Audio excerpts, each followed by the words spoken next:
Pagpapatuloy, tunay na ngang nakabalik ang dalaga sa kanyang katinuan, at napagtanto ang kanilang tunay na kalagayan. Sa kanyang pagbabalik, ay kaagad na niyang sinimulan, ang pagpapagaling ng naghihingalo na niyang kasamahan, na natatanaw din ng mga halimaw ang liwanag dulot ng kanyang ginagawa mula sa hindi kalayuan. Dahil marami na ang nasayang na sandali, ay ibinuhos na niya kaagad ang lahat ng kanyang makakaya, upang may salba ang buhay ng kasama. Kahit na nakaramdam na ng lahat ang bahagyang ginhawa, dahil nakabalik na ang healer nila, hindi pa rin mawala ang kanilang pangangamba sa tugon ng dalaga, sa tanong ng ading bida, kung kumusta na ang kalagayan ng kanilang kasama. Marami na ang dugo na nawala sa kanya dahil ako ay nahuli, subalit hindi ako susuko hanggat hindi ako nakakabawi. Kaya napangiti naman ang ating bida at bahagyang nakaramdam ng ginhawa, dahil sa wakas tuluyan nang ang bumalik ang ganda ng dalaga, at kaagad na nagpasalamat sa kanya. Dahil okay na ang lahat, oras na para harapin ng muli ang naghihintay niyang mga bisita sa labas. Kanyang hiniram ang mga punyal ng kanyang mga kasamahan, upang simulan ng muli ang pangalawang round ng salpukan, laban sa boss ng kalaban.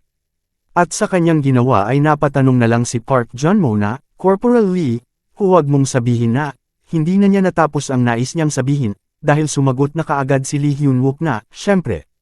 Dapat natin silang balikan, habang siya ay nanggagalaiti, layuning ipaghiganti ang kanyang kasamahan. Pabayaan na muna ang ating bida na maghanda, dahil inilipat na naman ng cameraman ang eksena sa isang magarang kotse, na mabilis na tumatakbo sa malapad na daan, na parang may nag-uusap na nilalang sa loob nito tungkol sa isang nakakamanghang event.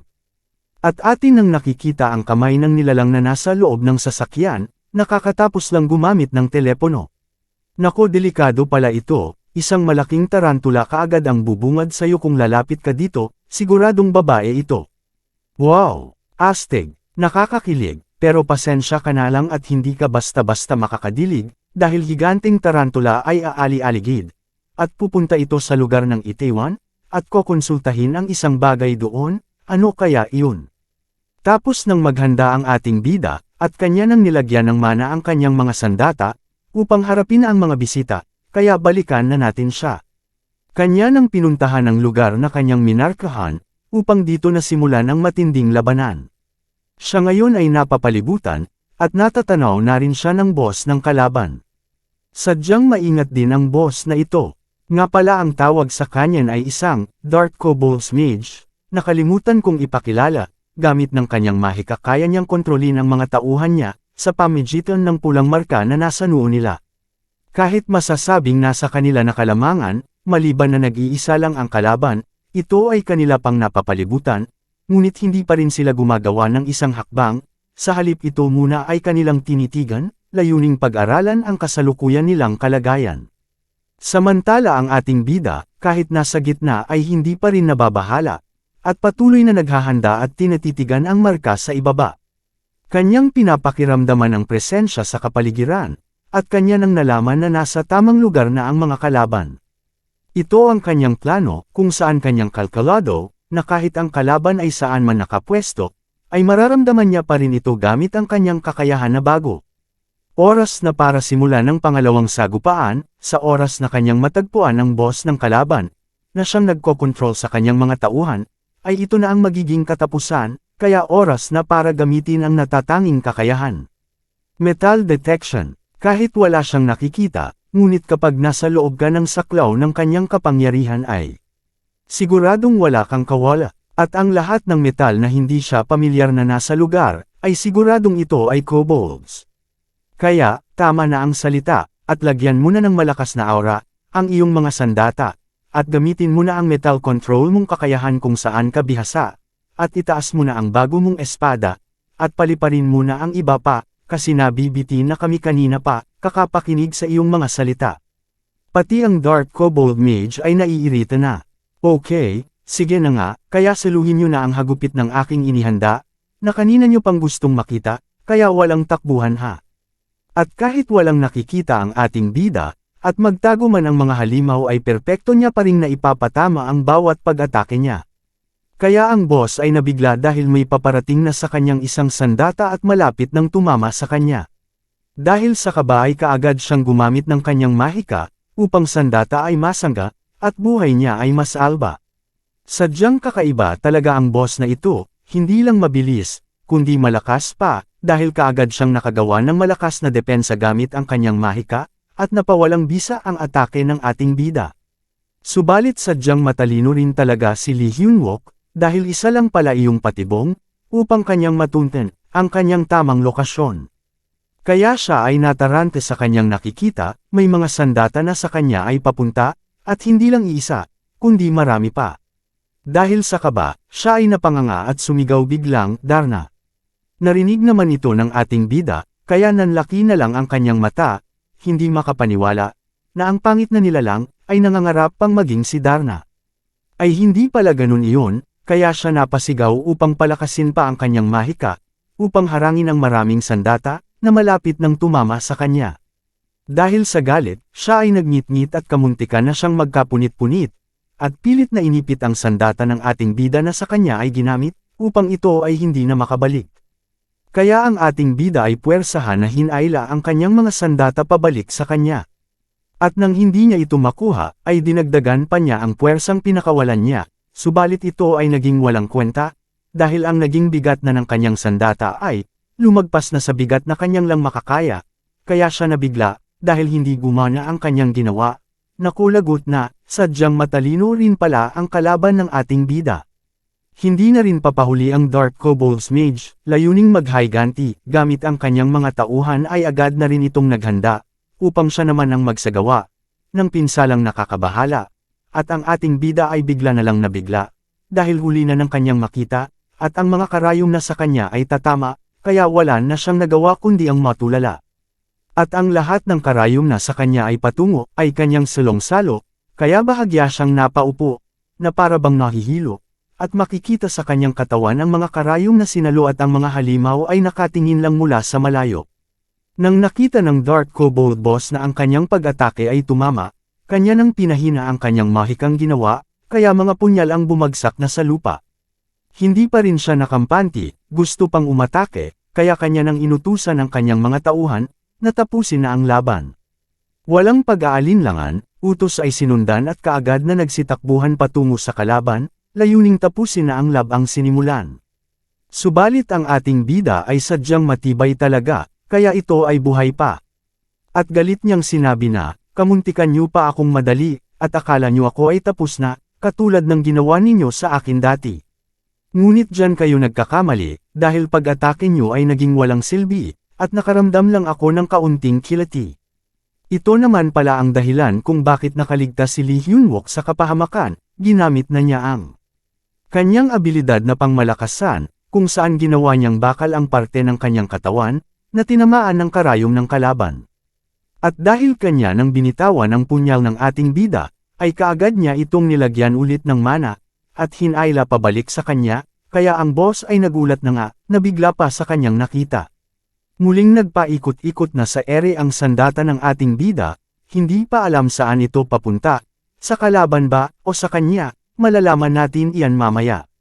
Nakulagot na, bakit nyo naman ginalit ang bida nating malupit, kaya huwag kayong magalit sa magiging kapalit. Dahil sa utos ng Dark Kobold Boss, ay napalibutan na nila si Lee Hyun-wook, subalit kahit napalibutan na ng kalaban, hindi pa rin ito kinakabahan, handang makipagsapalaran mabago lang ang kapalaran. Dahil siya ay ginalit, dapat nyo nang harapin ang kanyang panghahagupit, at kanya nang ginamit ang kanyang punyal na papalapit, kaya ang kanyang kalaban, ay walang awa niyang pinagpupunit-punit. Hindi pa siya nakantento, kanya nang itinudo, at ipinakita ang lakas niyang tinatago, upang masigurong kalaban ay tuluyan ng matalo. Kaya, dahil sa lakas na ipinamalas nito, ay nagmistulan ng ipu-ipu, ang sumakop sa lugar kung saan siya nakatayo. At nang hamupo na ang pag-atake niyang ginawa, ay ating makikita, na siya na lang ang natitirang naiwan sa gitna. Hindi naman makapaniwala ang Dark Kobold Boss sa kanyang nakita, at naiwang nakatulala at bakas ang kaba sa kanyang mukha. At dahil dalawa na lang sila ang natitira sa lugar ng kinatatayuan nila, ay kaagad na siyang tinawag ng ating bida, habang nanatili pa rin itong nakaalat-tanggol na porma. At sinabi ng ating bida sa kanya na, oras na upang tapusin na ang kanilang alitan na dalawa, nang may galit na tinginan sa boss ng kalaban. Kaya ang boss ay kaagad ding nagpakita ng kanyang ngipin, na hindi pa nakaranas na linisin. At mabilis na naghanda, bilang tugon sa narinig niyang paanyaya, dahil wala na rin siyang magagawa kundi labanan na ng harapan ang nilalang, na umubos sa kanyang mga tauhan. At ito na nga, nagharap na ang dalawa, layuning wakasan na ang kanilang alitan, kung saan ipinalabas na ng boss ang napakakapal na usok mula sa kanyang likuran, kaagad niya pala itong naagapan noong ito ay tinamaan. Dahil sa kapal ng usok na papalapit sa ating bida, ay nagmistulan itong tsunami sa harap niya, kaya ang hamog ng kanyang espada ay mukhang naging ordinaryong usok na lang. Tuluyan nang tumama ang nakakalasong usok sa ating bida at mukhang umiepekto pa rin ang kakayahan ng kanyang espada at malaya pa rin siyang nakakahinga. At kahit mukhang siya naman ang nahihirapan, lakas loob pa rin niyang sinabi sa kalaban, na walang kwenta ang iyong pagpupumiglas. Alam mo ba kung ano ang ginawa kong pagsisikap, para masiguro na ikaw na lang ang mag-isang matitira?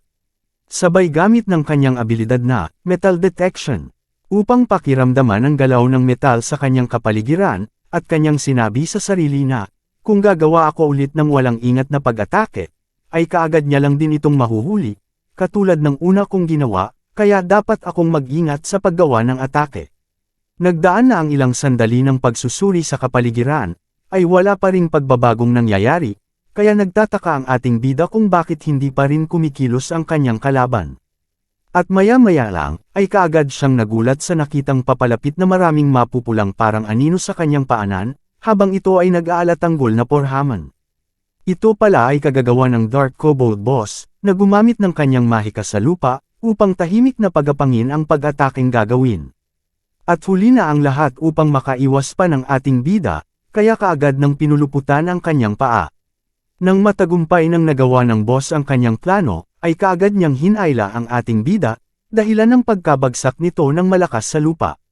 Gamit ang kanyang buong lakas, hanggang pangil ay lumabas, ay inangat niya ang ating bida pataas, hanggang lumagpas na ito sa mga gusaling matataas, kaya ang ating bida ay sumigaw na lang ng malakas, dahil hindi na ito makakatakas. At nang ito ay umabot na sa pinakamataas, ay kaagad na nitong inihampas ang bida nating mapangahas. At sa bilis ng bulusok pababa si Lee Hyun-wook, na makikita naman sa mga umuusbong na usok, at nadulat rin ito ng makapal na alikabok.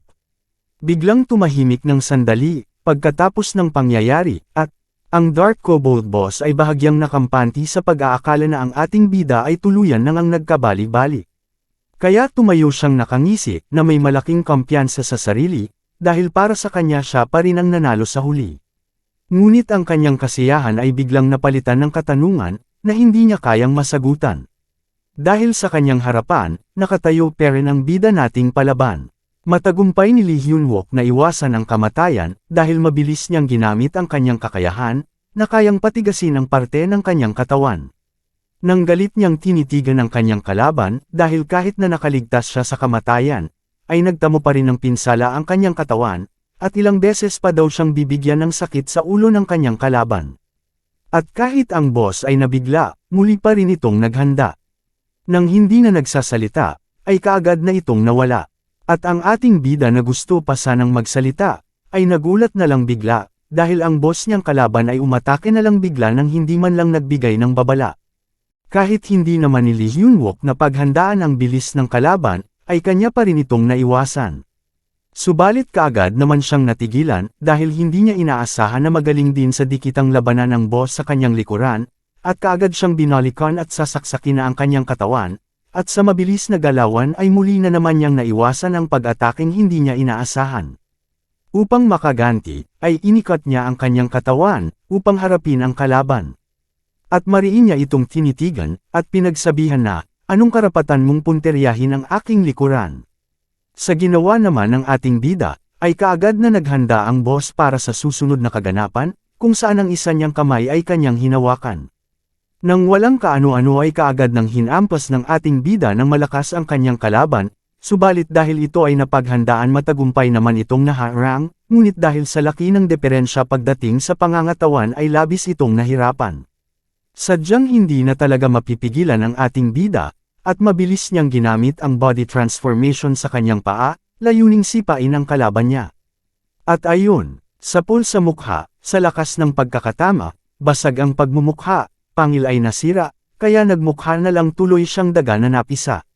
Sa bigat ng impact na dala ng bakal na paa, kalaban ay wala nang nagawa at lumipad ng may pangamba, at sa kanyang pagbagsak sa lupa, ay muli itong bumalikwas, na para bang isang bata na nagpapasikat. Sa hindi kalayuan matatagpuan ang nakahandusay na katawan ng kalaban, kaagad naman ang ating bida itong nilapitan, at kanyang pinagsabihan na, sa simula ng aking muling pagkabuhay, ikaw ang kauna-unahang nilalang na aking napaghigantihan, kaya isipin mo na lang na isa itong karangalan. Dahil sa pinsalang natamo ay hirap na itong tumayo at kanyang iniinda ang sakit ng kanyang mukha. Masaya naman ang ating bida sa tanawin na kanyang nakikita, dahil sa harap niya ang Dark Kobold boss na nanghihina, at siya ngayon ay nakatayong may kumpiyansa, dahil sa pagkasira ng maskara ay nawala na rin itong kakayahan na makagamit ng mahika.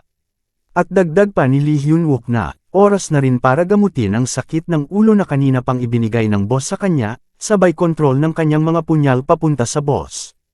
At ayun, dahil sa ito ay nanghihina na, wala na rin itong kakayahan na gumalaw upang makaiwas pa, kaya salong-salo ng katawan niya lahat ng punyal ng ating bida. At ang hawak nitong punyal na ginamit sa ating bida ay kanyang nabitawan at tumalsik sa hindi kalayuan. Hindi rin nakaligtas ang pinagmamalaki nitong paso na naglalaman ng nakakalasong gas. Kaya talagang wala na itong ligtas, dahil wala na itong hawak na alas, para gamitin upang makatakas. Sa labis nagigil sa kanya ng ating bida, ay hinawakan niya ito sa mukha, mukhang papahirapan pa bago niya isunod sa mga tauhan nito. Habang hawak-hawak ni Lee Hyun-wook ang boss sa mukha, nang may matinding galit na tingin kanya itong pinagsabihan na, alam mo ba, ilang taon ko din ginugol ang buhay ko dati na parang isang lumpo dahil sayo. At nang kanya na itong sasaksakin upang ito ay tapusin layuning ipaghiganti ang kanyang kasamahan na namatay sa kanyang unang buhay, lalong-lalo na si Park Jun-mo, dahil ito lang naging kasama niya palagi, na hindi nag-aalinlangan na sundin ang mga utos niya.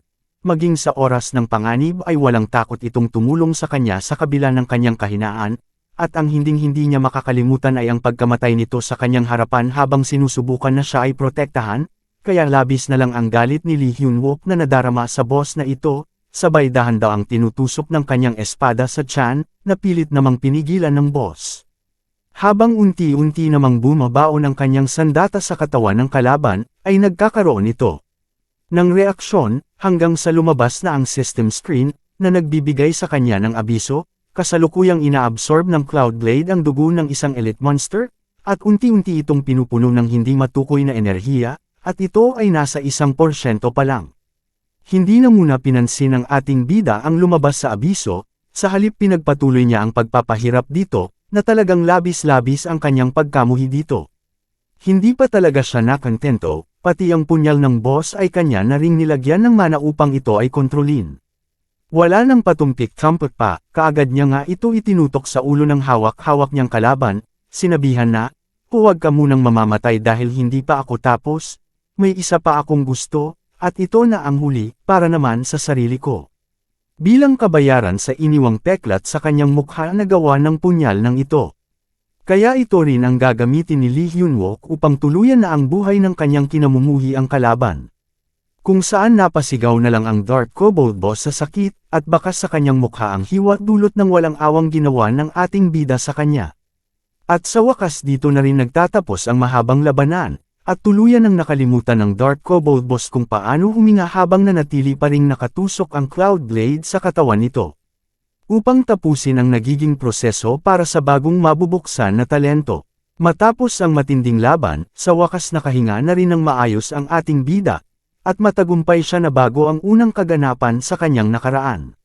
Abangan ang susunod na kaganapan, kung saan may makikita na isang bagay si Lee Hyun-wook na lumabas mula sa katawan ng tinalo niyang Dark Kobold boss, na labis niyang ikinagulantang. At ito ay may kinalaman sa naging buhay niya sa nakaraan. Atin ring malalaman ang pagkakakilanlan ng nakasalubong nating babae sa daan na nakasakay sa isang magarang sasakyan. Maraming salamat mga boss, sa susunod muli.